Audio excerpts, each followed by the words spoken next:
Rachel, what is sex discrimination? Sex discrimination is a civil wrong set out in the Equality Act 2010. There are 4 types of sex discrimination. Firstly, there is direct sex discrimination.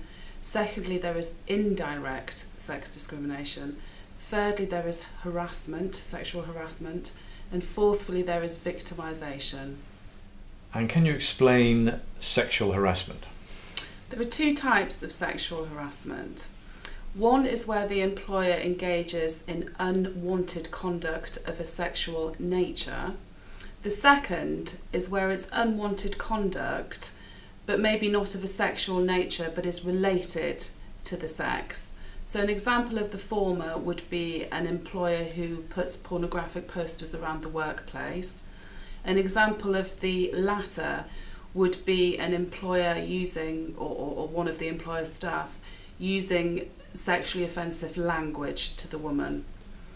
The conduct has to be unwanted, and it must have the purpose or effect of violating the woman's dignity at work. It's very much a subjective test. So if the woman takes it badly or doesn't like it, then she will succeed in her claim, as long, of course, it's of a sexual nature, the harassment.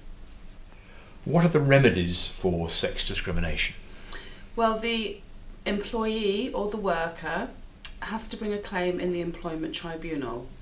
There are strict time limits for bringing that claim, and generally they have to be brought within 3 months, less 1 day, of the discriminatory act, or if it's a series of acts, with the last date of the series of those acts. If the claimant succeeds in the claim, the employment tribunal will make an award for compensation. This will be directly related to the financial losses she or he has suffered as a result of the discriminatory treatment, but it can also include, and will also include, an award for injury to feelings. This can see an award ranging from anything from £500 for a one-off, not very serious incident, if you like, to up to £30,000 for a prolonged, systematic campaign of discrimination against a woman. Obviously, each case depends on its own facts. How easy is it to succeed with a sex discrimination claim?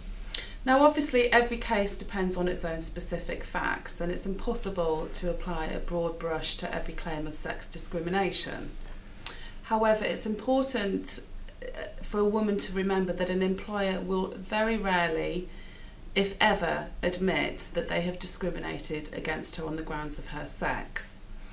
For that reason, when these claims go to tribunal, we often ask the employment tribunal to draw an inference in the absence of any admission. If you can show a prima facie, and by prima facie I mean on the face of it, case, you can show the difference in the gender and the differential treatment, the employment tribunal will then look to the employer to give a non-discriminatory explanation for the treatment. An example would be an employee telling her employer that she's pregnant, and then a week later being put through a consultation exercise and made redundant. Now, on the face of it, because of the timing, it doesn't look good. It looks as if the employer may have made her redundant because of the pregnancy. They will then look to the employer to explain. Now, if the employer can explain or demonstrate that this was a genuine redundancy, albeit one with bad timing, the tribunal will be satisfied that it was nothing to do with her pregnancy. The kind of things they will look at is the reasons for the redundancy, whether other people were made redundant at the same time. If, however, the employer cannot show that, or indeed this woman was singled out, they had no other people they were making redundant at the same time, the tribunal may very well draw an inference that the real reason for that woman's redundancy was her pregnancy, in which case her claim for both unfair dismissal and sex discrimination will succeed. What's your advice to employers who are facing a sex discrimination allegation? The first word of advice is to call us straight away. How you respond to an allegation of sex discrimination is vitally important, and the employment tribunal, if it ever got to that, would scrutinise that in some detail.